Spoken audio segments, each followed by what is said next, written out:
Shalom, selamat pagi Bapak Ibu Saudara yang terkasih di dalam Tuhan. Puji nama Tuhan karena hari ini kita bisa kembali bersama-sama beribadah, memuji dan memuliakan nama Tuhan. Bapak Ibu Saudara, kalau kita bisa beribadah hari ini, itu semua karena kemurahan dan kebaikan Tuhan. Mari kita memanfaatkan waktu ini untuk betul-betul memberikan diri kita seutuhnya kepada Allah. Bapak Ibu Saudara yang terkasih di dalam Tuhan, baik yang ada di dalam ruang gereja maupun yang berada di rumah, saya mengundang Bapak Ibu Saudara untuk bangkit berdiri. Kita akan memulai ibadah kita bersama-sama, kita berdoa terlebih dahulu. Bapa Surgawi, kami datang menghadap tahta suci-Mu. Terima kasih Tuhan buat kebaikan dan kemurahan-Mu. Buat semua yang Kau kerjakan bagi kami. Terima kasih buat kasih sayang-Mu. Memberikan kepada kami kesempatan untuk kembali beribadah kepada Tuhan. Tuhan Yesus, hari ini kami memohon pertolongan Tuhan supaya Tuhan memimpin ibadah kami. Menjadi ibadah yang menyenangkan hati Tuhan dan memberkati orang lain. Ini seru doa dan permohonan kami Bapa. Di dalam nama Yesus kami berdoa. Sesungguhnya pertolongan kepada kita dalam ibadah ini adalah dalam nama Tuhan yang menciptakan langit dan bumi. Tuhan yang tidak pernah meninggalkan perbuatan tangannya. Turunlah kiranya atas kita anugerah salam dari Tuhan Yesus Kristus melalui pimpinan penyertaan dari Roh Kudus. Amin.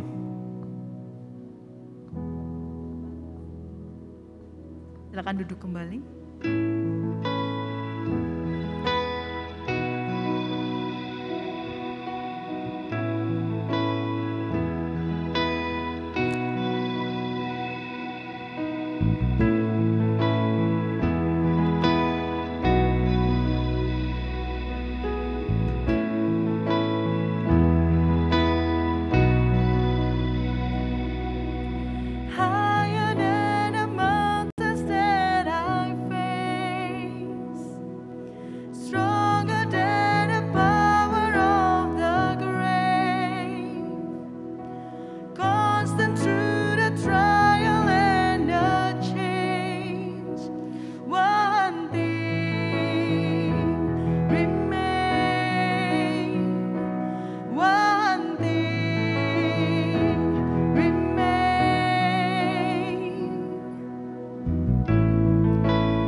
Lebih luas dari samudra, lebih tinggi dari cakrawala. Sungguh tak terbatas kasih Tuhan bagi kita.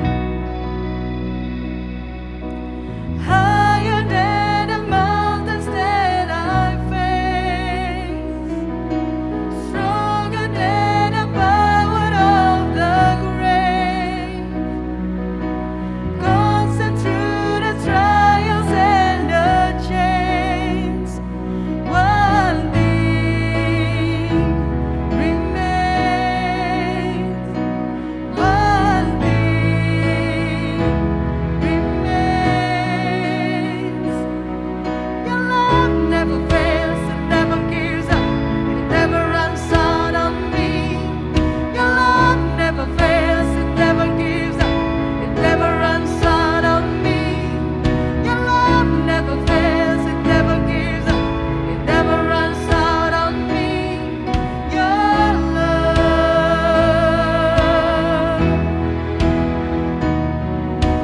On and on and on and on it goes, and it overwhelms and satisfies my soul. And I never ever have to be afraid, 'cause one thing remains. One remains. Your love never fails, it never gives up, it never runs out on me. Your love never fails, it never gives up, it never runs out on me. Your love never fails, it never gives up, it never runs out on me. Your love.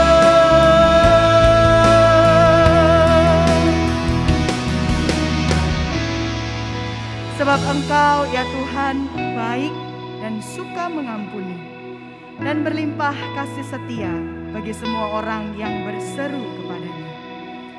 Mari jemaat Tuhan, saat ini kita datang mengakui setiap dosa dan kesalahan kita. Karena Ia baik, Ia suka mengampuni, dan Ia berlimpah kasih setia. Mari kita berdoa.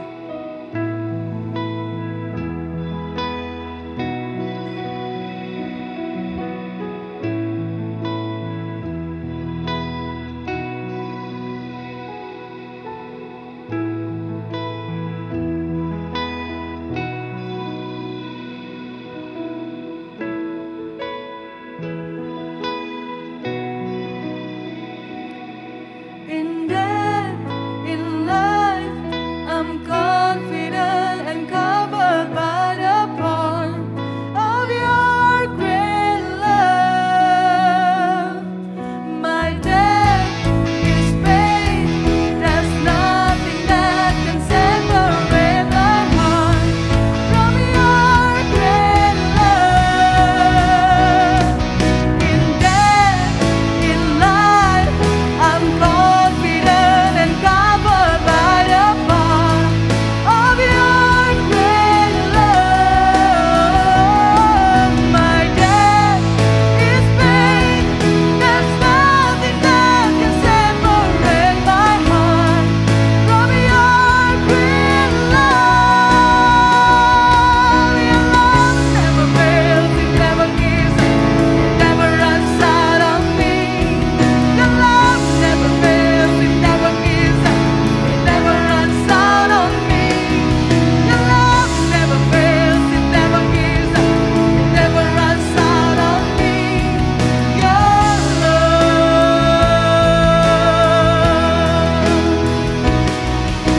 love never fails, it never gives up, it never runs out on me.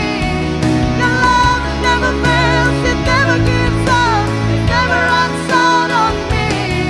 Your love never fails, it never gives up, it never runs out on me. Your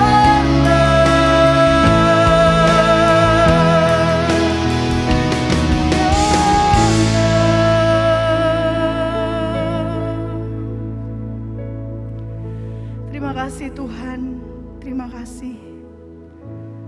Tuhan baik, Tuhan baik. Terpujilah Engkau Tuhan, Maha Pemurah dan Pengasih. Terima kasih untuk kesetiaan-Mu, terima kasih untuk anugerah-Mu. Terima kasih karena Engkau pribadi yang tidak pernah menyerah untuk mengasihi kami. Pribadi yang tidak pernah menyerah untuk terus membawa kami kembali dalam pelukan kasih dan anugerah-Mu. Terima kasih Tuhan. Biarlah kiranya kami tidak menganggap remeh dan menyia-nyiakan kasih dan anugerah-Mu ya Tuhan. Biarlah kiranya kami merayakan kasih-Mu yang besar dan bersorak-sorai karenanya. Karena hanya Bagimu-lah segala pujian, hormat, dan kemuliaan. Terpujilah nama-Mu ya Tuhan. Di dalam nama Tuhan Yesus Kristus kami berdoa dan kami bersyukur. Amin. Jemaat, mari kita bangkit berdiri dan kita akan menyatakan pengakuan iman kita, pengakuan iman Konstantinopel. Aku percaya kepada satu Allah, Bapa yang Maha Kuasa, Pencipta langit dan bumi, dan segala yang kelihatan dan yang tidak kelihatan.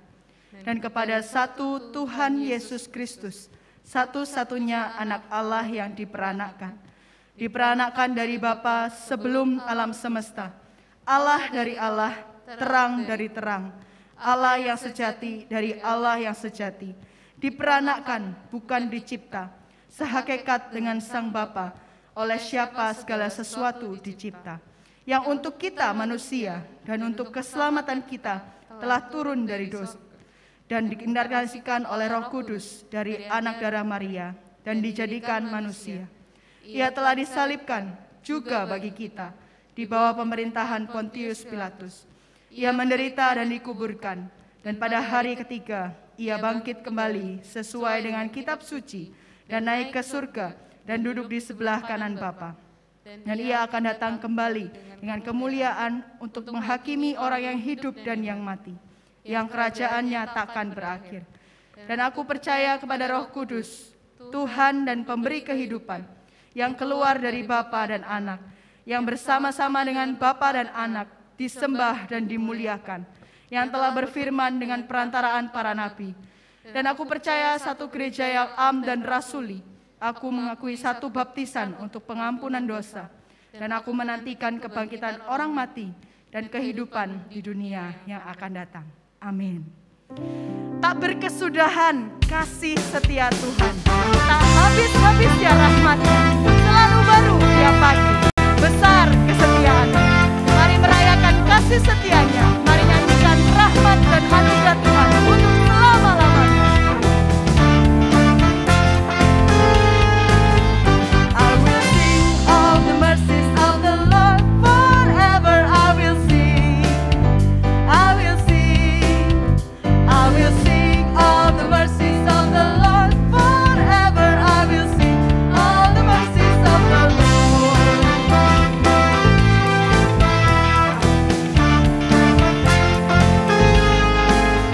Ku mau puji tentang rahmat dan anugerah-Mu, ku puji, ku puji. Ku mau puji tentang rahmat dan anugerah-Mu, ku mau puji tentang anugerah-Mu. Agar mereka tahu kan setiamu, kan setiamu. Agar mereka tahu kan setiamu selamanya.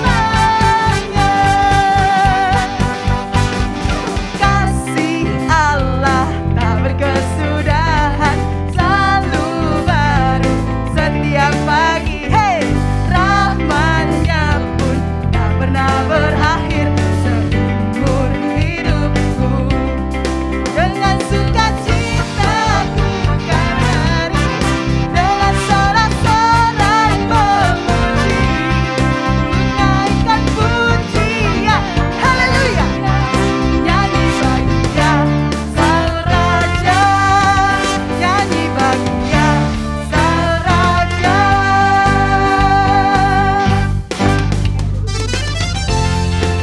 Sebab telah Kau buat aku bersukacita, ya Tuhan. Kita semua bersukacita. Dengan pekerjaan dan karya tangan-Nya yang ajaib, kita akan bersorak-sorak, merayakan kemurahan dan kebaikan-Nya.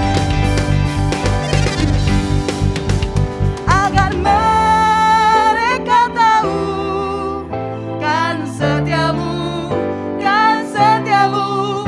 Agar mereka tahu kan setiamu selama-lamanya.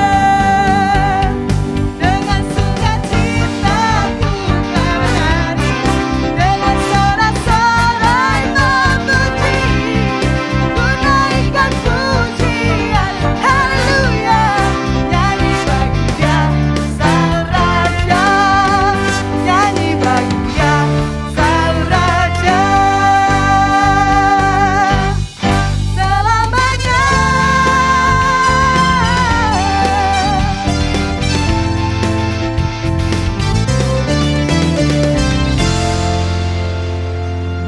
Haleluya, haleluya. Dialah sumber kehidupan kita. Dialah sumber sukacita kita. Kepadanya lah kita percaya dan berpegang senantiasa. Mari jemaat Tuhan, kita mempersiapkan hati kita untuk mendengar firman-Nya. Percaya dan berpegang pada sabdanya. Itulah sumber kebahagiaan kita. Amin. Siapa yang berpegang pada sabda Tuhan dan setia mematuhinya, hidupnya mulia dalam cahaya baka bersekutu dengan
Pagi ini kami datang menghadap tahta suci-Mu sekali lagi ya Allah. Bersyukur buat kebaikan Tuhan yang Tuhan berikan kepada kami. Kami masih bisa hadir untuk beribadah, untuk memuji, untuk memuliakan nama-Mu, untuk membaca dan merenungkan firman-Mu. Kerinduan kami yang terdalam adalah agar kami mengerti kebenaran firman Allah. Diurapi oleh kebenaran firman-Mu, digerakkan oleh kebenaran firman-Mu, sehingga hidup kami benar-benar boleh menjadi hidup yang memuliakan nama-Mu. Kami membuka diri kami membuka hati kami untuk kebenaran firman Allah. Bicara pada kami pribadi lepas pribadi ya Tuhan. Tolong kami mengerti, tolong kami mentaati, sehingga hidup kami benar-benar boleh menjadi hidup yang memuliakan nama-Mu. Bicara pada kami Tuhan. Ini kami mohon belas kasihan Tuhan. Di dalam nama Tuhan Yesus kami berdoa. Amin. Silakan duduk Bapak Ibu Saudara. Shalom Bapak Ibu Saudara. Puji nama Tuhan. Senang sekali Bapak Ibu Saudara bisa beribadah bersama-sama hari ini. Sungguh ini kemurahan dan kebaikan Tuhan Bapak Ibu ya. Di tengah-tengah masa pandemi, sementara banyak orang terpapar, bertumbangan, Tuhan masih berikan kepada kita kesempatan beribadah. Ini kebaikan, ini kemurahan Tuhan. Bapak Ibu Saudara yang berada di rumah, selamat beribadah. Semoga sekalipun Bapak Ibu Saudara berada di rumah, Bapak Ibu Saudara bisa nyaman beribadah bersama-sama dan bersama-sama mempelajari kebenaran firman Tuhan. Bapak Ibu, saya ajak Bapak Ibu Saudara melihat 2 Korintus pasal 8. 2 Korintus pasal 8 ayat 1 sampai ayat yang ke-9. 2 Korintus pasal 8, kita buka bagian itu ya Bapak Ibu ya. 2 Korintus pasal 8 ayat 1 sampai ayat yang ke-9. Demikianlah firman Tuhan. Saudara-saudara, kami hendak memberitahukan kepada kamu tentang kasih karunia yang dianugerahkan kepada jemaat-jemaat di Makedonia. Selagi dicobai dengan berat dalam pelbagai penderitaan, sukacita mereka meluap, dan meskipun mereka sangat miskin, namun mereka kaya dalam kemurahan. Aku bersaksi bahwa mereka telah memberikan menurut kemampuan mereka, bahkan melampaui kemampuan mereka. Dengan kerelaan sendiri mereka meminta dan mendesak kepada kami, supaya mereka juga beroleh kasih karunia untuk mengambil bagian dalam pelayanan kepada orang-orang kudus. Mereka memberikan lebih banyak daripada yang kami harapkan. Mereka memberikan diri mereka, pertama-tama kepada Allah, kemudian oleh karena kehendak Allah juga kepada kami. Sebab itu kami mendesak kepada Titus supaya ia mengunjungi kamu dan menyelesaikan pelayanan kasih itu sebagaimana ia telah memulainya. Maka sekarang sama seperti kamu kaya dalam segala sesuatu, dalam iman, dalam perkataan, dalam pengetahuan, dalam kesungguhan untuk membantu, dan dalam kasihmu terhadap kami, demikianlah juga hendaknya kamu kaya dalam pelayanan kasih ini. Aku mengatakan hal itu bukan sebagai perintah, melainkan dengan menunjukkan usaha orang-orang lain untuk membantu. Aku mau menguji keikhlasan kasih kamu. Karena kamu telah mengenal kasih karunia Tuhan kita Yesus Kristus, bahwa Ia yang oleh karena kamu menjadi miskin, sekalipun Ia kaya, supaya kamu menjadi kaya oleh karena kemiskinannya. Bapak Ibu Saudara, satu kali ada seorang anak didatangi oleh ibunya.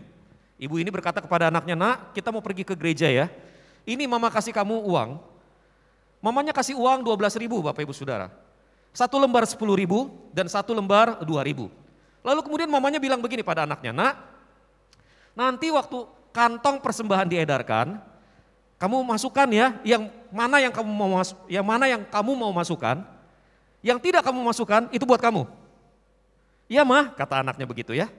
Nggak lama mereka kemudian pergi ke gereja, mendengarkan khotbah, mendengarkan firman Allah, lalu kemudian pundi persembahan diedarkan Bapak Ibu Saudara.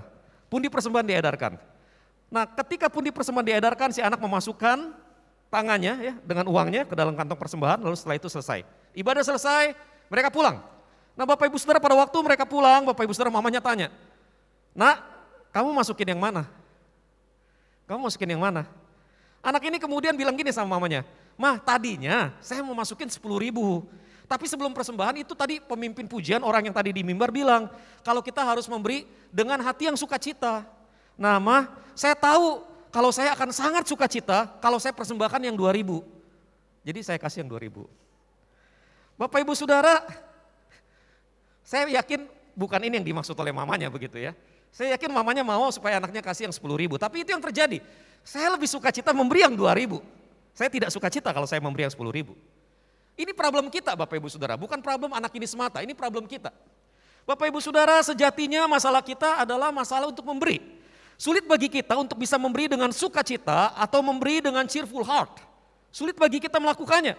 Nah Bapak Ibu Saudara, sekalipun kita tidak suka disebut sebagai orang yang kikir atau orang yang egois, tapi kenyataannya Bapak Ibu Saudara, dari cara kita memberi, kita menunjukkan yang sebaliknya. Dari cara kita memberi, kita menunjukkan bahwa kita adalah orang yang egois dan orang yang kikir. Bapak Ibu, di dalam 2 Korintus 8 ayat 1-9 kita belajar bagaimana kita bisa bebas dari egoisme dan kekikiran. 2 Korintus 8 ayat 1-9 memberikan kepada kita sedikitnya 3 prinsip yang akan memerdekakan kita dari sikap egois dan kikir. Prinsip yang pertama Bapak Ibu Saudara adalah kondisi hati bisa sangat berbeda dibandingkan dengan kondisi fisik. Kondisi hati bisa sangat berbeda dibandingkan dengan kondisi fisik. Bapak Ibu Saudara, jemaat di Korintus didorong untuk mengirimkan bantuan mereka kepada jemaat yang membutuhkan. Bapak Ibu Saudara, mungkin pada waktu itu sedang terjadi bencana yang besar sehingga kemudian orang-orang Kristen berusaha untuk membantu saudara-saudara seiman mereka yang mengalami musibah. Bapak Ibu Saudara, untuk itu Paulus kemudian memberikan jemaat di Makedonia sebagai teladan. Jemaat Makedonia dijadikan contoh, dijadikan teladan oleh Paulus. Bapak Ibu, permasalahannya begini. Jemaat di Makedonia adalah jemaat yang sedang mengalami penderitaan, jemaat yang miskin. Jadi ini adalah jemaat yang sedang mengalami penderitaan, penganiayaan, dan jemaat yang miskin. Namun demikian Bapak Ibu Saudara, mereka bisa tetap memberi dengan sukacita. Mereka bisa memberi dengan bebas. Nah Bapak Ibu, ayat yang kedua ditulis dalam satu bentuk tulisan sastrawi menurut saya yang sangat-sangat indah. Sebuah kontras yang sangat indah. Kita coba lihat di dalam terjemahan Young's Literal Translation. Salah satu bentuk terjemahan bahasa Inggris yang cukup ketat Bapak Ibu Saudara. Because in much trial of tribulation, the abundance of their joy and their deep poverty did abound to the riches of their liberality. Nah kalau Bapak Ibu Saudara perhatikan Bapak Ibu, memang di dalam kitab, di dalam terjemahan bahasa Indonesia tidak ditulis dalam bentuk yang demikian. Tetapi Bapak Ibu secara tersirat bentuk ini ada Bapak Ibu. Kalau Bapak Ibu perhatikan, Paulus menggunakan sistem A, B, begitu Bapak Ibu Saudara. Jadi Paulus berusaha untuk memaparkan sebuah kondisi, lalu setelah itu Paulus memaparkan sikap hati yang dimiliki. Paulus memaparkan sebuah kondisi yang sedang dihadapi dan kemudian Paulus menunjukkan sikap hati yang dimiliki.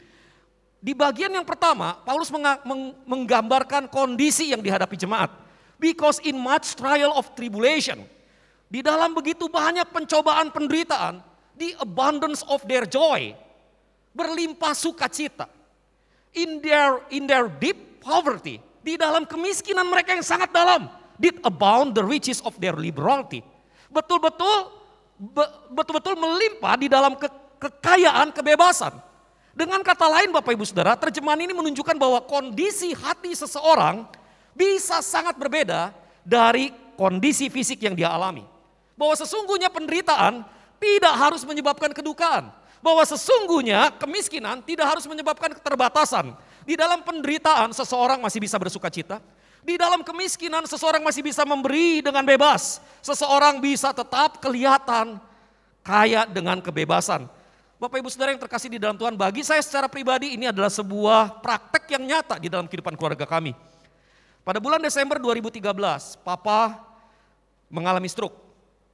Itu stroke serangan yang pertama dan serangan yang langsung fatal.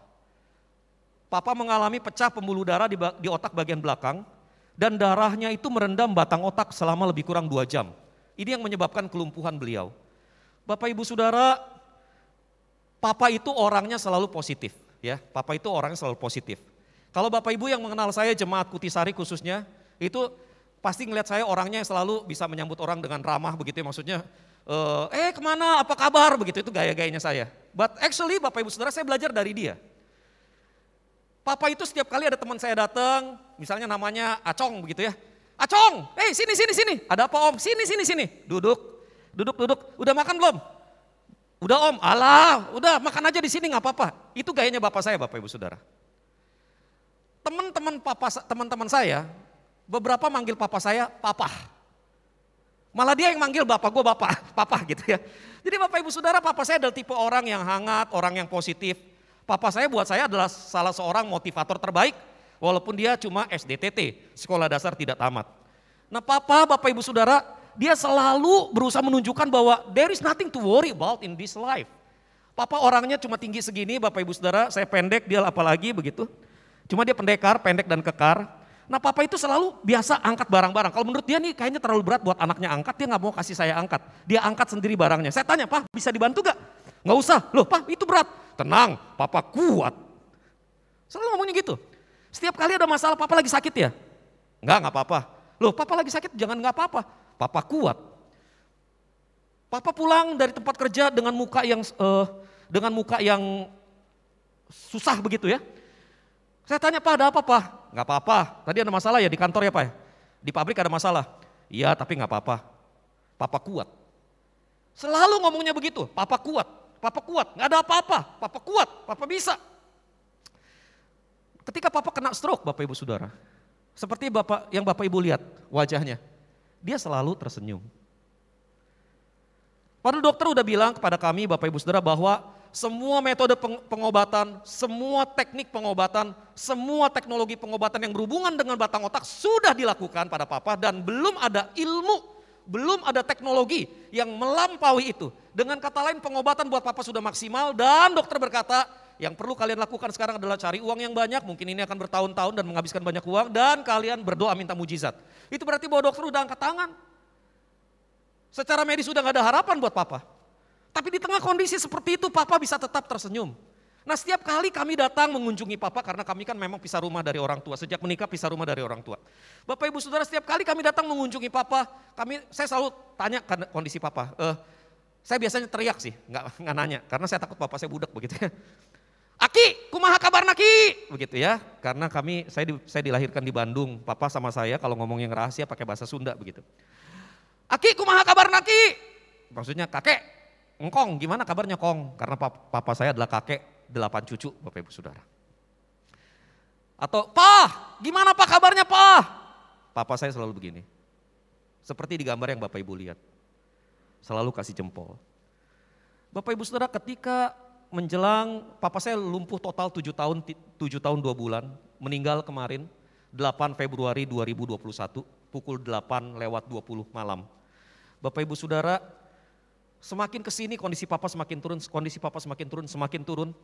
Tapi Bapak Ibu Saudara dan Papa dari yang biasanya senyum lama-lama cuma tutup mata, senyum sekarang cuma tutup mata. Tapi setiap kali dengar anaknya datang Bapak Ibu Saudara, Papa, dia langsung buka mata dan berusaha senyum. Itu foto yang di tengah. Bapak Ibu Saudara, Papa saya memang mengalami stroke dan mengalami kelumpuhan total. Namun sebagaimana yang Bapak Ibu lihat, dia tidak pernah kehilangan harap. Dia tidak pernah bersikap negatif. Dia terus memelihara semangat juangnya bagi anak-anaknya. Bapak Ibu Saudara yang terkasih di dalam Tuhan, satu kali saya ingat Papa pernah nanya sama saya, Papa punya hobi piara ayam kate Bapak Ibu Saudara ya. Papa pernah tanya sama saya, Jimmy ayam kate lawan ayam Bangkok menang mana? Bapak Ibu kita tahu ayam Bangkok tuh gede, ayam aduan, gede. Jadi saya tahu Bapak Ibu Saudara udah pasti jawabannya yang menang ayam Bangkok, yang menang ayam jago. Saya bilang ya pasti menang ayam jago Pak. Ya coba diadu dulu katanya. Kebetulan ada ayam jago tetangga lewat, Papa bilang ayo gebah. Digebah, saya tangkap Bapak Ibu Saudara. Lalu kemudian saya coba aduin sama ayam kate. Tahu caranya aduin ayam Bapak Ibu? Kepalanya ayam sama kepala ayam diketemuin begitu. Nanti dia udah saling lihat-lihatan, nah keluar tuh itunya ya. Bulunya berkembang, lepasin. Langsung berantem itu Bapak Ibu Saudara. Dan itu yang terjadi. Begitu saya lepas itu ayam jago langsung serang ayam kate. Biak. Ayam katenya Papa warnanya putih, cantik sekali Bapak Ibu Saudara. Itu ayam hias, ayam kate itu ayam hias.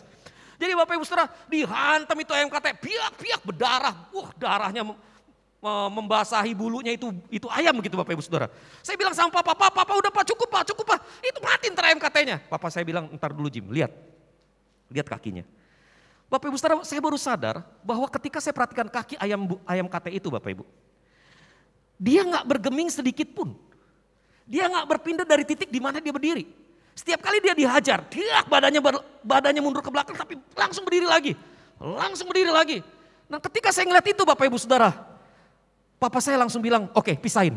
Setelah dipisahin Bapak Ibu, sambil berbalik, meninggalkan saya. Papa saya pegang kepala saya, elus-elus, dia bilang begini, Jimmy, ayam kate tidak menyerah. Now that is a very important lesson for me. Ayam kate tidak menyerah. Mungkin bagi Papa ayam kate adalah representasi dirinya yang pendek, nggak tinggi, tidak menarik menurut ukuran dunia. Tapi dia tidak pernah menyerah, dia selalu bilang sama saya, Jimmy, emas tetap emas di tempat sampah sekalipun, emas tetap emas, jadi emas Jimmy, jangan jadi sampah. Bapak Ibu Saudara, saya belajar dari Papa saya bahwa sebetulnya yang paling penting di dalam hidup ini bukan kondisi fisikmu. Kau mungkin tidak tinggi, kau mungkin cuma pendek, kau mungkin tidak ganteng, kau cuma sederhana, kau bukan orang kaya, kau mungkin orang miskin, kau mungkin sedang mengalami penderitaan, kau mungkin sedang mengalami sakit penyakit. No, that is not important. The most important thing adalah sikap hatimu. Seburuk apapun kondisi di sekeliling kita, Bapak Ibu Saudara, kita tidak harus menyikapinya secara negatif. Kita bisa menyikapinya secara positif. Bapak Ibu Saudara yang terkasih di dalam Tuhan, kita harus memahami bahwa penderitaan selalu, senantiasa adalah bagian integral dari kehidupan. Penderitaan adalah bagian integral dari hidup manusia. Selama manusia hidup, selama itu pula akan ada penderitaan. Satu-satunya tempat di dunia ini yang tidak ada penderitaan adalah TPU, Bapak Ibu Saudara. Tempat pemakaman umum. Itu satu-satunya tempat di mana tidak ada penderitaan. Selama kita hidup, Bapak Ibu Saudara, kita masih akan mengalami penderitaan. Penderitaan, Bapak Ibu Saudara, itu sebabnya penderitaan sebagai bagian dari realitas kehidupan manusia seharusnya tidak menjadi masalah kehidupan. Bagaimana kita menganggap realitas kehidupan yang selalu menyertai kita sebagai sebuah masalah? Enggak. Penderitaan sebagai realitas kehidupan tidak pernah menjadi masalah. Yang menjadi masalah selalu adalah bagaimana kita menyikapi penderitaan. Jadi penderitaan bukan masalah, saudaraku. Yang menjadi masalah adalah bagaimana kita menyikapi penderitaan. Beberapa orang menyikapi penderitaan dengan kemarahan. Mereka marah kepada Allah. Aduh Tuhan, kenapa hidup saya kayak begini? Kenapa saya harus mengalami ini? Di dalam kemarahan itu kepahitan kepada Allah timbul. Dan karena kepahitan timbul, akhirnya kerusuhan muncul. Dan karena kerusuhan muncul, akhirnya tidak ada lagi persekutuan dengan Allah. Orang mulai bersikap apati terhadap Allah yang mengasihi dia. Beberapa orang menyikapi penderitaan dengan mengasihani diri. Seolah-olah dia yang paling menderita di dunia ini. Aduh sial banget gue ya, kenapa gue ngalamin ini. Aduh orang lain gak kayak gini, kok gue sial banget ya. Saya jujur sering merasa seperti itu Bapak Ibu Saudara. Marah, mengasihani diri.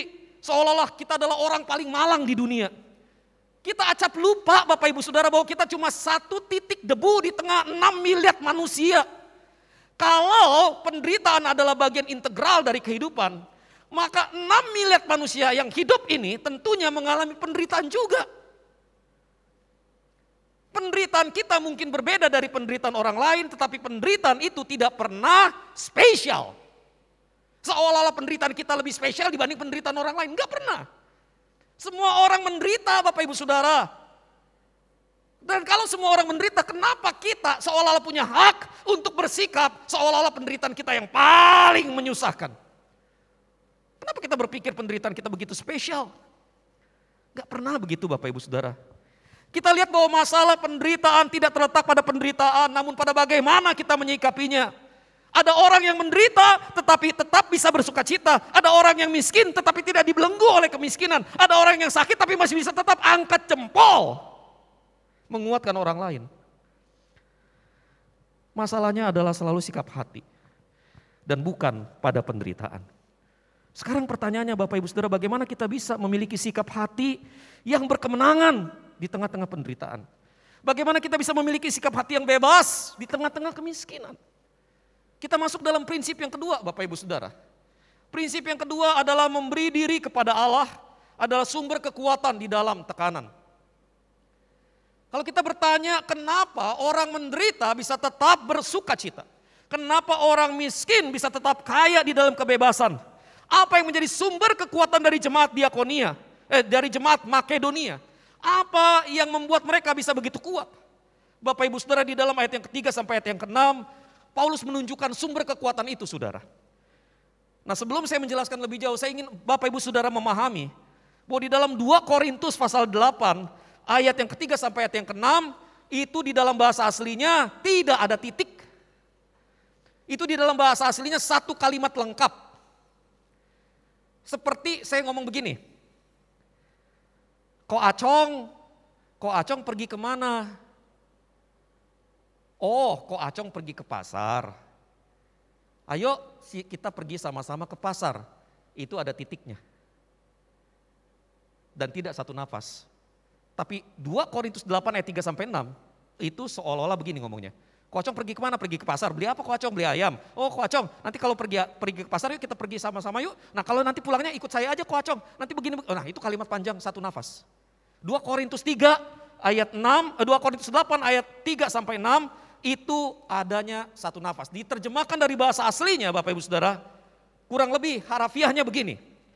Karena menurut kuasa mereka, saya bersaksi dan di atas kuasa mereka bersedia dengan sendirinya, dengan banyak permohonan menyerukan kepada kita untuk menerima perkenanan dan persekutuan pelayanan kepada orang-orang kudus, dan bukan menurut seperti yang kita harapkan, tetapi mereka sendiri yang memberikan pertama-tama kepada Tuhan dan kepada kita melalui kehendak Allah. Kalau kita memperhatikan terjemahan bebas ini Bapak Ibu Saudara, maka kita akan melihat bahwa sebetulnya isu yang Paulus angkat bukan masalah pemberian. Karena dari teks ini tidak ada indikasi bahwa jemaat Makedonia memberikan sesuatu. Sebagaimana tidak ada indikasi jemaat Makedonia tidak memberikan sesuatu. Jadi memberikan sesuatu atau tidak memberikan sesuatu, ini bukan isu yang diangkat oleh Paulus. Isu yang diangkat oleh Paulus adalah jemaat Makedonia memohon dengan sangat agar mereka bisa dilibatkan di dalam pelayanan kasih. Pertanyaannya, mengapa mereka yang berada di dalam kondisi menderita, yang berada di dalam kondisi miskin, memohon dengan sangat agar mereka bisa terlibat di dalam pelayanan kasih? Jawabannya, karena mereka memberi diri kepada Allah. Dengan kata lain Bapak Ibu Saudara, sumber kekuatan mereka adalah mereka mau memberi diri kepada Allah. Kata memberi di dalam bahasa aslinya berasal dari kata didomi. Nah Bapak Ibu Saudara, saya berusaha untuk cari di kamus, apa sih didomi itu? Kenapa begitu spesial seolah-olah? Nah setelah gali-gali kamus bahasa Yunani Bapak Ibu Saudara, ternyata didomi tidak spesial. Didomi diterjemahkan dengan memberi. Either di dalam bahasa Indonesia, di dalam bahasa Inggris, memberi. Menyajikan. Menunjukkan. Saya beri. Dengan kata lain Bapak Ibu Saudara, ketika jemaat Makedonia memberi diri mereka kepada Tuhan, mereka memberi diri sedemikian, apa adanya, tidak ada maksud terselubung, tanpa tedeng aling-aling, memberi diri dan memberikan diri mereka saja. Dengan kata lain Bapak Ibu Saudara, mereka tidak punya maksud yang lain kecuali betul-betul mempersembahkan diri kepada Tuhan. Bapak Ibu Saudara yang terkasih di dalam Tuhan, inilah yang menjadi sumber kekuatan jemaat Makedonia, sehingga mereka bisa bertahan di tengah penderitaan dan di tengah-tengah kemiskinan. Bapak Ibu, John Calvin, ini adalah salah seorang reformator terkemuka. Selama kita nyebut diri kita Reform Exodus Community, maka kita tetap adalah orang-orang yang dipengaruhi oleh pengajaran John Calvin.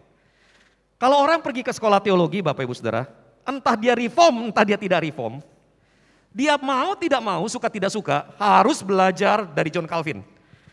Opus magnum atau karya agungnya John Calvin adalah Institutes of Christian Religion, Institutio. Bapak Ibu Saudara, ada 6 volume Institutio, tebal-tebal bukunya Bapak Ibu Saudara, yang harus dibaca oleh mahasiswa teologi. Suka nggak suka, setuju nggak setuju, harus baca. Karena bagaimanapun pikiran Calvin mempengaruhi sejarah teologi, bahkan mempengaruhi sejarah dunia. Itu salah satu karya John Calvin. Karya John Calvin yang kedua Bapak Ibu Saudara adalah Jenewa yang bukan apa-apa. Jenewa sebuah kota kecil yang biasa aja, di bawah pengelolaan John Calvin berubah menjadi kota pendidikan dunia waktu itu. Ini orang yang luar biasa cerdas, ini orang yang luar biasa dipakai oleh Allah, ini orang yang luar biasa sukses menurut saya. Tetapi Bapak Ibu Saudara, pertanyaannya begini, kenapa John Calvin bisa sehebat itu? Karena waktu itu Bapak Ibu Saudara sebetulnya menjadi reformator tidak gampang. Menjadi reformator berarti meresikokan hidup mereka. Mereka bisa saja dikejar dan dihukum mati karena menjadi reformator pada waktu itu. Jadi Bapak Ibu Saudara, John Calvin produktif, John Calvin berbuah banyak, tetapi di saat yang bersamaan di dalam hidupnya dia juga mengalami bahaya terus menerus. Nah Bapak Ibu Saudara, pertanyaannya, apa yang membuat dia menjadi begitu kuat? Apa rahasia kekuatannya? Rahasia kekuatannya bisa terlihat dari simbol yang dia miliki sendiri Bapak Ibu Saudara. Ada simbol yang John Calvin miliki sendiri. Ada sebuah hati yang dipegang oleh tangan. Dan ada tulisan di sekelilingnya. Cor meum tibi overo domine, prompte et sincere. Cor meum tibi overo domine, prompte et sincere. Terjemahan bahasa Inggrisnya, my heart I over Lord, promptly and sincerely. Terjemahan bahasa Indonesianya, hatiku kupersembahkan Tuhan dengan tepat atau dengan benar dan dengan tulus. Jadi Bapak Ibu Saudara, ini rahasia kekuatan John Calvin. John Calvin memberikan dirinya, memberikan hatinya kepada Allah dengan benar, dengan tulus. Tidak ada maksud terselubung, tidak ada hasrat bagi keuntungan pribadi. Ketika John Calvin melakukan semua atau mengorbankan semua di hadapan Allah, dia tidak menganggap itu sebagai sebuah pengorbanan. Dia melakukan itu Bapak Ibu Saudara, karena dia memang sudah memberikan dirinya kepada Tuhan. Dia memberikan dirinya, memberikan hatinya kepada Tuhan. Dan karena dia sudah memberikan hatinya kepada Tuhan, memberikan dirinya kepada Tuhan, maka dia sebenarnya sudah memberikan semuanya kepada Tuhan. Bapak Ibu Saudara, masalah kita saat ini adalah sulit bagi kita memberi diri kita utuh dan tulus kepada Tuhan. Sulit Bapak Ibu Saudara. Kadang-kadang Bapak Ibu, kita tidak memberikan diri kita secara tulus. Ketika kita memberi sesuatu kepada Tuhan, jarang kita tulus. Paling enggak saya merasa saya seperti itu. Banyak dari kita ketika kita memberikan sesuatu kepada Allah, kita punya maksud terselubung kepada Allah. Tuhan, aku memberi ini ya, tolong jodohku dientengin. Tuhan, aku memberi ini ya, tolong bisnisku disuksesin. Tuhan, aku memberi ini ya, tolong dong pangkatku dinaikin. Bapak Ibu Saudara, kita memberi dengan maksud terselubung, mulai dari keinginan untuk dilihat atau diakui orang. Saya tahu itu Bapak Ibu Saudara, ada orang yang memberikan persembahan, lalu kemudian namanya diabadikan. Persembahan namanya diabadikan, Bapak ini persembahannya sekian, ada yang kayak begitu Bapak Ibu Saudara. Sampai kemudian ke bargaining dengan Allah. Misalnya begini Bapak Ibu Saudara, beri perpuluhan, engkau akan diberkati, beri perpuluhan, langit-langit terbuka buatmu. Jadi memberi perpuluhan tujuannya untuk barter dengan Allah. Kita bargaining dengan Allah. Bapak Ibu Saudara, tidak ada ketulusan di balik itu. Ketika kita memberi dengan maksud mendapatkan sesuatu dari Allah, kita sesungguhnya sedang bersikap bulus kepada Allah, bukan bersikap tulus kepada Allah. Kita berusaha untuk memanipulasi Allah demi keuntungan kita. Bahkan yang lebih kurang ajarnya lagi, karena kita bersikap bargaining dengan Allah, barter dengan Allah, kita memposisikan Allah sejajar dengan kita, atau kita memposisikan diri kita sejajar dengan Allah. Kita pikir kita Allah.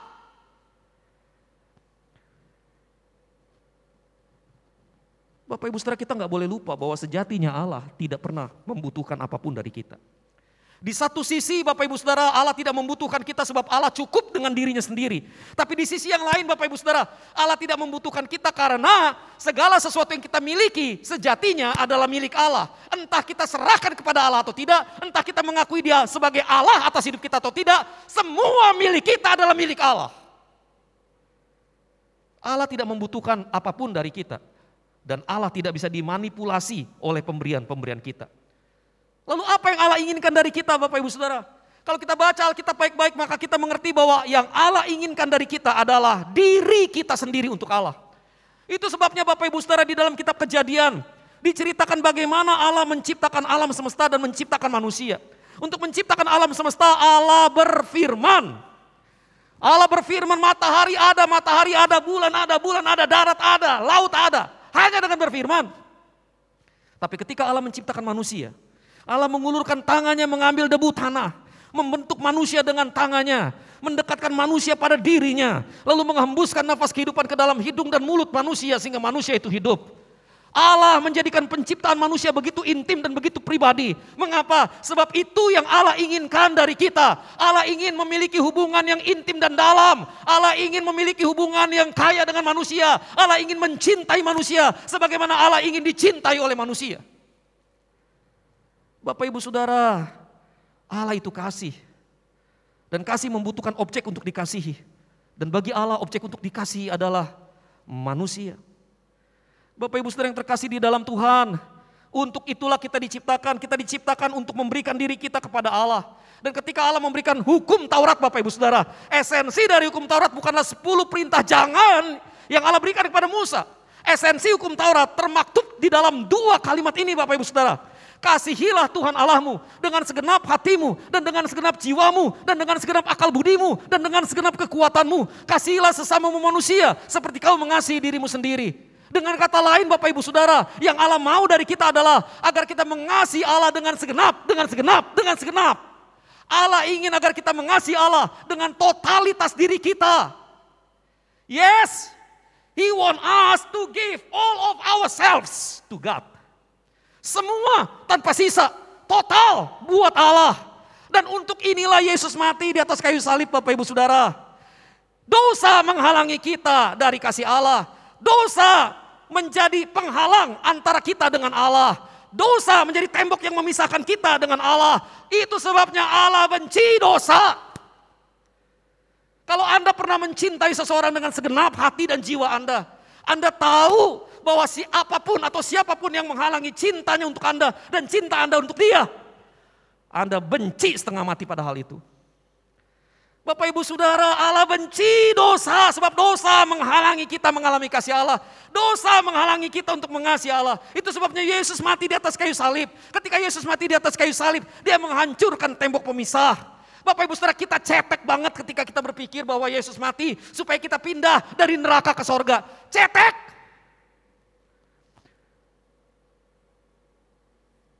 Percaya Yesus masuk surga. Masuk surga itu konsekuensi logis. Tujuan Allah sederhana ketika Yesus mati di atas kayu salib. Tujuannya adalah agar engkau dan saya bisa kembali mengasihi dia. Yes, Yesus mati di atas kayu salib agar kita bisa kembali mencintai Allah dengan totalitas diri kita. Itu yang Allah mau. Allah mau agar kita bisa memberikan seluruh hati kita kepada Allah. Tulus dan benar. Ya, itu adalah sorakan kita. Itu adalah slogan kita. Bukan cuma slogannya Calvin. Cor meum tibi overo domine. Prompte et sincere. Itu yang Allah mau dari kita.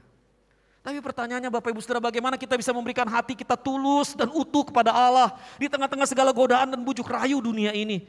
Bapak Ibu Saudara, itu sebabnya kita perlu masuk ke dalam prinsip yang ketiga Bapak Ibu Saudara. Kita bisa memberikan diri kita utuh dan tulus kepada Allah ketika kita memahami pengorbanan Kristus. Pengorbanan Kristus adalah dasar dari semua tindakan ketulusan yang bisa kita berikan kepada Allah. Bapak Ibu, satu-satunya alasan yang solid bagi kita untuk memberi diri kepada Allah, sebagaimana ditunjukkan oleh Paulus, adalah teladan Yesus Kristus. Bahwa karena kamu telah mengenal kasih karunia Tuhan kita Yesus Kristus, bahwa ia yang oleh karena kamu menjadi miskin sekalipun ia kaya, supaya kamu menjadi kaya oleh karena kemiskinannya. Jemaat di Korintus Bapak Ibu Saudara bukannya belum terlibat di dalam pelayanan kasih ini.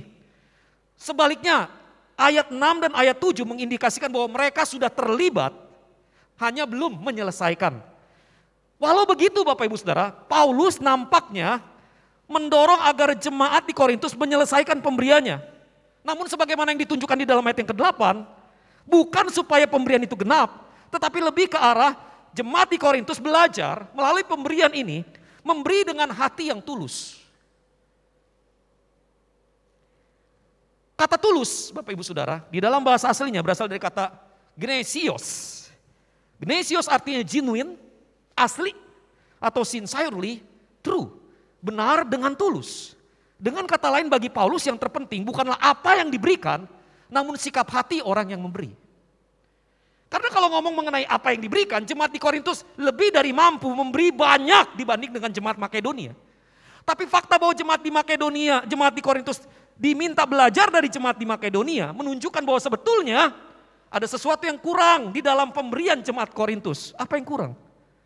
Ketulusan, keutuhan. What we call prompt and sincerity. Itu yang kurang. Itu sebabnya jemaat Korintus belajar memberi dengan tulus. Dan dasar untuk memberi dengan tulus adalah pemahaman kita akan pengorbanan Yesus dan kesediaan kita untuk memberi diri kepada Allah. Cuma itu dasarnya. Memahami pengorbanan Allah di dalam Yesus Kristus. Ketika kita mengerti bagaimana Allah mengorbankan anaknya. Ketika kita mengerti bagaimana Yesus mengorbankan dirinya. Maka dengan sendirinya kita akan belajar untuk memberikan diri kita utuh kepada Allah. Bapak Ibu, dikisahkan Kores Ini ilustrasinya Kores. Gambar yang sebetulnya menurut catatan sejarah, menurut relik-relik sejarah, Kores lebih ganteng dari ini Bapak Ibu Saudara ya. Nanti Bapak Ibu browsing Kores itu seperti apa. Bapak Ibu Saudara, Kores adalah pendiri kekaisaran Persia. Yang namanya Imperium Bapak Ibu Saudara itu terjadi karena dia menaklukkan beberapa kerajaan kecil, memasukkannya ke dalam kerajaan dia. Dia melakukan invasi ke kerajaan-kerajaan lain. Nah Bapak Ibu Saudara, satu kali Kores menginvasi sebuah kerajaan dan menangkap seorang pangeran beserta dengan seluruh keluarganya. Setelah ditangkap, pangeran ini dipaksa menghadap ke Kores. Ketika pangeran ini menghadap Kores, Kores bertanya kepada dia, "Apa yang akan engkau berikan kepadaku jika aku melepaskanmu?" Si pangeran menjawab, "Setengah dari kekayaan saya, Tuan." "Oh, setengah dari kekayaanmu. Bagaimana kalau saya melepaskan anak-anakmu? Apa yang kamu berikan pada saya?" "Saya akan memberikan semua yang saya miliki, Tuan." "Oh ya, bagaimana kalau saya melepaskan istrimu juga?" "Kalau Tuan melepaskan istriku, aku memberikan seluruh diriku untuk Tuan." Bapak Ibu Saudara, ketika Kores mendengar jawaban ini hatinya tersentuh. Hatinya tersentuh dan karena hatinya tersentuh dia melepaskan pangeran dengan keluarganya. Dan ketika pangeran dan keluarganya ini pulang ke rumahnya Bapak Ibu Saudara, si pangeran masih memikirkan peristiwa ketemu sama Kores tadi. Lalu kemudian dia mikir, dia bergumam tiba-tiba Bapak Ibu Saudara, dia ngomong begini sama istrinya. "Kores itu ganteng ya, Kores itu ganteng banget." Bapak Ibu Saudara, ketika istrinya mendengar celetukan suaminya, istrinya berkata begini, "Sayang, aku tidak memperhatikannya, karena aku tidak dapat melepaskan mataku darimu, orang yang ingin memberikan dirinya untukku. Aku tidak memperhatikannya, karena mataku tertuju padamu, orang yang memberikan dirinya untukku." Bapak Ibu Saudara, ketika sang istri melihat pengorbanan suaminya, maka matanya dibularkan dari segala kemewahan dan pesona manusia. Yuk Bapak Ibu Saudara yang ada di sini dan yang ada di rumah, saya ajak yuk tunjukin jarinya seperti ini, ayo depan mata. Monggo ayo yang di dalam ruangan. Ayo sekarang lihat telunjuknya itu, fokus lihat telunjuknya. Dengarkan suara saya, fokus dengarkan suara saya, lihat telunjuknya. Dalam hitungan yang ketiga, oh enggak ya Bapak Ibu ya, fokus lihatin telunjuknya. Oke selesai. Sekarang setelah Bapak Ibu Saudara lakukan ini tadi, perhatikan. Apa yang Bapak Ibu lihat ketika Bapak Ibu fokus pada jari telunjuk? Bapak Ibu hanya melihat jari telunjuk bukan? Bukannya Bapak Ibu Saudara tidak bisa melihat yang kiri dan kanan, enggak. Yang kiri dan kanan tetap kelihatan kan? Tetapi bular, enggak jelas, blur. Bapak Ibu Saudara, itu yang terjadi ketika kita fokus pada sesuatu, yang lain jadi buram. Ketika kita fokus pada Yesus yang memberikan dirinya untuk kita, dunia menjadi buram dan kehilangan maknanya. Bapak Ibu Saudara, ketika kita memahami pengorbanan Yesus Kristus bagi kita, segala sesuatu di dunia ini jadi tidak penting. Jika Yesus yang kemudian menjadi fokus kita, maka segalanya jadi tidak penting. Jika kita menghidupi pengorbanan Kristus, maka tidak ada sesuatu di dunia ini yang lebih penting daripada Yesus Kristus itu sendiri. Itu sebabnya Bapak Ibu Saudara, bagi orang Kristen tidak ada kata pengorbanan di dalam kamusnya. Ketika orang Kristen memahami bahwa Yesus sudah memberikan diri untuknya, dan ketika orang Kristen memahami bahwa hidupnya adalah milik Allah seutuhnya, maka tidak ada apapun di dunia ini yang dia miliki yang tidak bisa dia berikan kepada Allah. Itu sebabnya lucu kalau orang Kristen menghabiskan waktu di dalam pelayanan dan berkata, "Saya sudah berkorban lu buat Allah." Lucu kalau orang Kristen memberikan persembahan lalu berkata, "Saya sudah berkorban lu buat Allah." Lucu kalau orang Kristen memberi perpuluhan dan berkata, "Saya berkorban lu buat Allah." Hey, come on, you are here, you are exist because of Jesus sacrifice for you. Ayo dong pahami bahwa ketika Yesus mati bagimu, hidupmu bukan milikmu lagi. Hidupmu milik Allah. Ayo dong pahami, kalau hidupmu adalah milik Allah, maka segala sesuatu di dalam hidupmu adalah milik Allah. Bagaimana kau berkata, kau mengorbankan milik Allah kepada Allah? Aneh Bapak Ibu Saudara. Bapak Ibu Saudara, ketika kita memberikan diri kita kepada Allah, ketika kita memahami pengorbanan Yesus, dan kemudian kita memberikan diri kita kepada Allah, maka kita tidak akan bersikap egois lagi. Ketika kita memahami pengorbanan Yesus dan memberikan diri kita buat Allah, maka kita tidak akan bersikap kikir lagi. Pertanyaannya Bapak Ibu Saudara, apakah kemudian pengorbanan Yesus yang menjadi dasar segala aspek pelayanan dan pemberian kita buat Allah? Apakah pengorbanan Yesus yang mendasari semuanya? Agustinus dari Hippo, salah seorang bapak gereja, pernah berkata begini. Where your pleasure is, there is your treasure. Where your treasure is, there is your heart. Where your heart is, there is your happiness. Di mana kesenanganmu berada, di sana hartamu berada. Di mana hartamu berada, di situ hatimu berada. Dan di mana hatimu berada, di situ kebahagiaanmu berada. Jika Yesus adalah kesenangan kita, jika Yesus adalah harta kita, maka Yesuslah kesenangan kita. Jika Yesus adalah hati kita, maka Yesuslah kebahagiaan kita. Jika kita tertambat, hati kita tertambat pada Yesus, pada apa yang Dia korbankan bagi kita, maka kita tahu kita cukup bahagia dan tidak ada apapun di dunia ini yang mengambil kebahagiaan itu. Kita tunduk kepala, kita berdoa.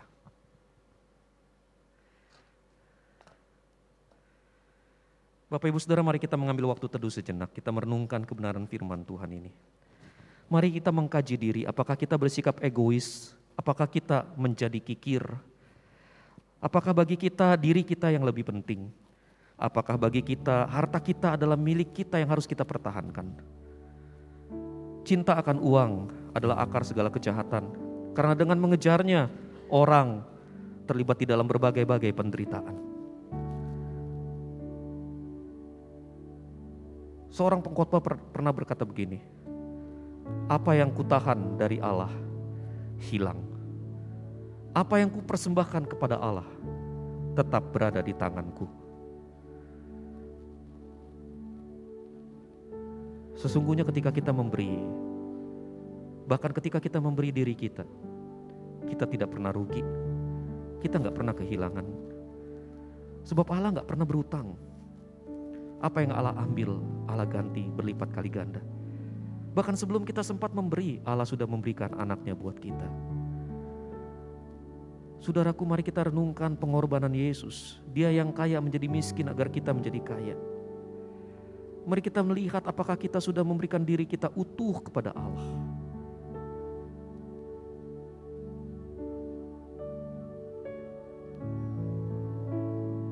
Bapa Surgawi, pagi ini kami datang menghadap tahta suci-Mu. Bersyukur buat kasih setia dan limpah rahmat Allah di dalam kehidupan kami. Ampuni kami kalau selama ini kami berusaha untuk menguasai harta yang Tuhan percayakan kepada kami yang sejatinya adalah milik-Mu. Ampuni kami kalau selama ini ya Tuhan kami bersikap egois dan kikir. Kami enggan berbagi, kami enggan untuk meringankan beban orang lain. Ampuni kami. Tuhan, hari ini kami memohon belas kasihan Tuhan. Ingatkan kami akan pengorbanan Yesus. Biar itu menjadi dasar dari hidup kami sehingga kami bisa bersikap tulus. Dan di dalam pemahaman ini ajar kami memberi diri kami utuh kepada Allah. Sehingga bersama dengan pahlawan iman kami bisa berkata, Cor meum tibi offero Domine, prompte et sincere. Mari Tuhan, Engkau bekerja. Di dalam nama Yesus kami berdoa. Amin.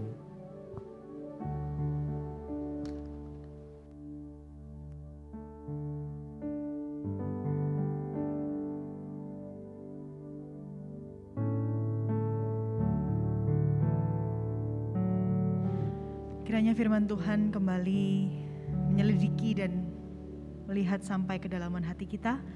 Apakah kita sungguh mengasihi Allah?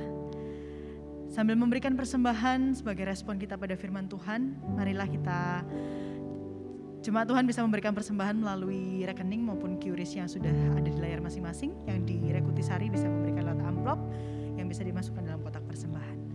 Mari kita merenungkan kembali kasih-Nya, cara Tuhan mengasihi. Cara Tuhan mengasihi.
Bapak Ibu Saudara, terima kasih buat persembahan yang sudah Bapak Ibu Saudara berikan.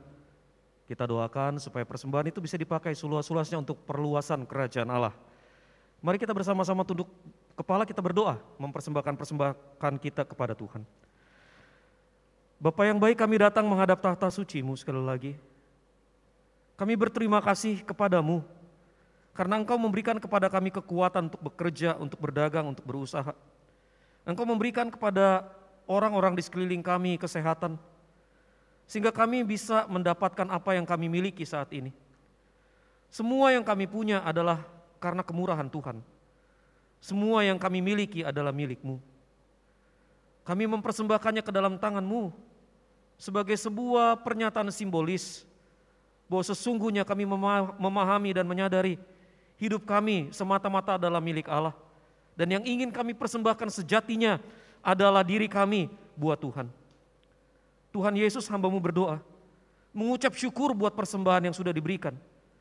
Hamba-Mu berdoa memohon supaya Tuhan memberkati mereka yang sudah memberikan persembahan buat gereja Tuhan. Berkati mereka yang sudah memberi, berkati mereka yang belum dapat memberi. Tuhan tetap buka tingkap-tingkap langit buat semua jemaat Tuhan. Pelihara hidup mereka di dalam belas kasihan dan kemurahan-Mu. Berikan kepada mereka menurut takaran yang Tuhan pandang sesuai bagi mereka. Ajar mereka menghargai pemberian yang Tuhan berikan kepada mereka. Tidak menyalahgunakannya untuk kepentingan sendiri. Tidak menyalahgunakannya untuk merugikan orang lain. Tuhan tolong supaya anak-anak Tuhan belajar menjadi penata layan yang bertanggung jawab di hadapan-Mu. Tuhan, kami berdoa untuk kondisi pandemi saat ini. Bersyukur karena pandemi COVID-19 Omikron mulai melandai. Kami berdoa ya Tuhan supaya Tuhan terus mempercepat prosesnya.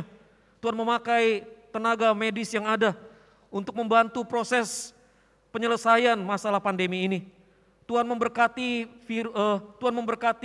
vaksin yang sedang dibuat sehingga kemudian bisa disebarkan dan kemudian digunakan untuk seluruh bangsa Indonesia. Tuhan, kami berdoa supaya Tuhan yang memberkati upaya-upaya ini. Kami mau ya Tuhan, pandemi ini terus melandai sehingga kami bisa kembali beribadah secara onsite dimanapun gereja Tuhan ada. Tuhan tolong, Tuhan berkati. Tuhan, kami berdoa untuk para pemimpin gereja bersama dengan para pelayan yang mendampingi mereka.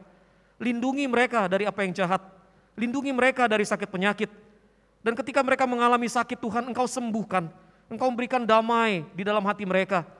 Tuhan tolong mereka untuk memahami atau memaknai bahwa ketika mereka harus diisolasi secara mandiri, ini adalah waktu di mana mereka bisa kembali membangun hubungan yang intim dengan Allah, menemukan diri mereka di dalam Tuhan, menemukan Tuhan di dalam diri mereka, sehingga mereka menjadi orang-orang yang bukan hanya kembali sehat, tetapi menjadi orang-orang yang semakin mencintai Tuhan di dalam waktu teduh yang Tuhan berikan kepada mereka. Tuhan, Engkau memberkati setiap pelayan Tuhan, Engkau jaga, dan biarlah ya Tuhan, gereja Tuhan bisa terus beroperasi, gereja Tuhan bisa terus melayani Tuhan, demi hormat kemuliaan nama-Mu. Terima kasih Bapa. Tuhan, kami berdoa untuk situasi dunia saat ini. Tuhan, Rusia sedang menginvasi Ukraina. Tuhan, kami memohon pertolongan dan belas kasihan Tuhan. Lepas dari siapa benar, lepas dari siapa salah, peperangan selalu menyebabkan kerugian buat orang lain. Tuhan, kami berdoa buat warga Ukraina, khususnya para wanita, para lansia, para anak kecil yang saat ini menjadi korban dari peperangan itu. Mari Tuhan, Kau tolong mereka, berikan damai sejahtera di hati mereka. Dan orang-orang yang sedang memperjuangkan kemerdekaan negara mereka, Tuhan, Engkau juga memberkati mereka. Saat ini kami berdoa ya Tuhan, kami berdoa supaya di dalam diri setiap orang ada rasa takut akan Tuhan. Sekalipun orang itu mungkin tidak mempercayai Engkau, hidup sebagai seorang ateis, biarlah hati mereka yang dikuasai oleh Allah tetap merasakan rasa takut akan Tuhan. Mari Tuhan, Engkau memberikan hikmat makrifat kepada para pemimpin dunia untuk kemudian bisa bersama-sama mengatasi krisis kemanusiaan ini. Terima kasih Tuhan. Kami menyerahkan seluruh doa dan permohonan kami ke dalam tangan pengasihan-Mu. Kami mohon pertolongan dan belas kasihan Tuhan. Kami angkat doa ini di dalam nama perantara kami satu-satunya, Yesus Kristus Tuhan. Haleluya. Amin. Halo jemaat sekalian, welcome to Reform Exodus Community. This is our church, this is our home. Kami ucapkan selamat datang bagi Anda yang baru bergabung hari ini. Jika Anda ingin terhubung dengan komunitas tertentu direct atau ingin didoakan, jangan ragu untuk menghubungi kontak berikut ini. Selamat bagi Anda yang berulang tahun di minggu ini. Kiranya kasih, iman, dan pengharapan Anda semakin dikuatkan di dalam Kristus melalui topangan Roh Kudus. Mari luangkan beberapa menit untuk mendoakan dan mengucapkan selamat kepada jemaat REK yang akan berulang tahun di minggu depan. Mari bergabung dalam doa pagi setiap Sabtu pukul 5:30 pagi. Bagi Anda yang belum tergabung dalam grup WhatsApp, silahkan mendaftar di link berikut ini untuk mendapatkan link Zoom. Bergabunglah bersama discipleship groups di setiap gereja lokal. Catat hari dan waktunya. Di tengah pandemi ini, mari kita bersama-sama bersekutu dan bertumbuh dengan sesama. Teman-teman muda, ayo bergabung dalam persekutuan online remaja dan pemuda. Info link Zoom silahkan menghubungi kontak berikut ini. Kita bersyukur karena oleh kemurahan Allah Tritunggal dan melalui dukungan doa dan dana dari Anda, proyek renovasi gedung gereja REK Nginden terus menunjukkan perkembangan. Mari kita tuntaskan apa yang sudah kita kerjakan. Silakan transfer dukungan Anda ke rekening berikut ini dan jangan lupa untuk menambahkan angka 9 pada digit terakhir. Shalom jemaat REK sekalian, sebagaimana kita ketahui, angka persebaran virus dalam beberapa hari terakhir ini terus meningkat. Saya sebagai gembala senior dari gereja REK ingin mengumumkan beberapa hal. Yang pertama, saya mendorong bagi Bapak Ibu Saudara yang bisa beribadah di rumah dengan nyaman dan tanpa gangguan, kami mendorong untuk tetap beribadah di rumah bersama dengan anggota keluarga. Walaupun demikian, kalau Bapak Ibu Saudara memutuskan untuk tetap mau datang di gedung gereja, pintu selalu terbuka. Yang kedua, saya ingin mengumumkan bahwa tim Satgas COVID-19 kembali digalakkan di gereja kita. Jangan berjuang sendirian, jangan mengalami kebingungan sendirian. Kami sudah menyiapkan segala penanganannya bagi Bapak Ibu Saudara yang terpapar oleh virus ini. Mari hubungi gembala lokal masing-masing karena mereka tahu apa yang harus dilakukan, langkah-langkah apa saja yang perlu ditempuh. Kami menyediakan obat, vitamin, makanan, bahkan tempat isolasi mandiri jika memang ada yang benar-benar diperlukan. Yang ketiga, saya mendorong jemaat untuk berpartisipasi menggalang dana bagi penanganan COVID-19 di gereja kita. Kita sudah melakukannya tahun yang lalu dan saya percaya kita bisa melakukannya lagi tahun ini. Tahun yang lalu luar biasa dan tahun ini saya percaya juga Tuhan akan menggerakkan hati kita dengan cara yang sama. Mari Bapak Ibu Saudara bisa melakukan transfer, mengirimkan bantuan finansial Bapak Ibu Saudara di nomor yang ada di layar ini. Mari kita bergandengan tangan, saling mengasihi. Ini waktunya tubuh Kristus untuk menunjukkan bahwa kita saling mengasihi di dalam Tuhan. Tuhan memberkati kita.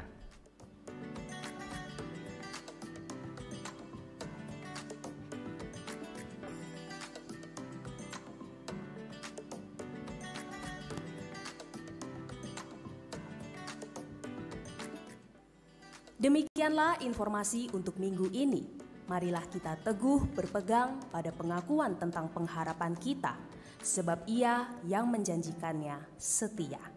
God bless you and see you next week. Bapak Ibu Saudara, ibadah ini terlaksana dari REK Kutisari untuk REK Indonesia.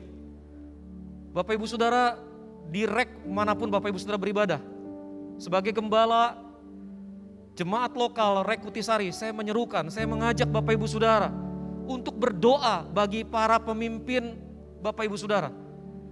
Anda yang berada di REK Darmo, berdoa buat gembala Anda. Anda yang berada di REK Mer, berdoa buat gembala Anda. Anda yang berada di Nginden, berdoa buat gembala Anda. Anda yang berada di Kutisari, berdoa buat gembala Anda. Berdoa buat para pelayan yang Anda kenal. Peperangan kita mungkin masih panjang. Para pemimpin harus tetap berada di depan. Doakan kesehatan mereka, doakan kesehatan para pelayan. Dari REK Kutisari untuk REK Indonesia. Saya undang Bapak Ibu Saudara bangkit berdiri. Bapak Ibu Saudara yang ada di dalam ruangan, yang ada di rumah, mari kita bangkit berdiri. Kita mengakhiri ibadah ini.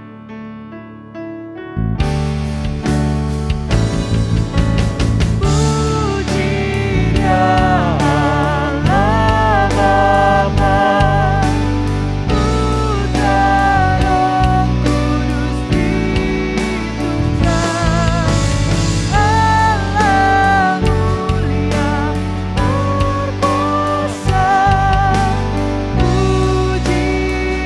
Raja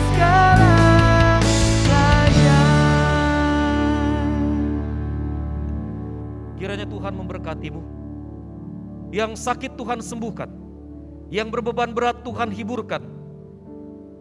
Kiranya Tuhan membuka tingkap-tingkap langit dan mencurahkan berkat atas usaha dan pekerjaanmu. Kiranya Tuhan memulihkan hubungan di dalam rumahmu. Hubungan orang tua dengan anak, mertua dengan menantu, suami dengan istri, kakak dengan adik, ipar dengan ipar. Biarlah ada damai sejahtera di dalam keluargamu. Dan jemaat yang dikasihi Tuhan, marilah kita bersama-sama meninggalkan tempat ini dengan membawa berkat yang dari Tuhan. Saudara yang berada di rumah, mari kembali ke dalam aktivitas harianmu dengan membawa berkat yang dari Tuhan. Tuhan memberkati engkau dan melindungi engkau. Tuhan menyinari engkau dengan wajahnya dan memberi engkau kasih karunia. Tuhan menghadapkan wajahnya kepadamu dan memberi engkau damai sejahtera. Mulai dari sekarang sampai Maranatha, Tuhan Yesus datang kembali untuk yang kedua kalinya, menjemput kita ke kasih hatinya. Amin. Silakan duduk Bapak Ibu Saudara, Tuhan mengasihi Bapak Ibu Saudara.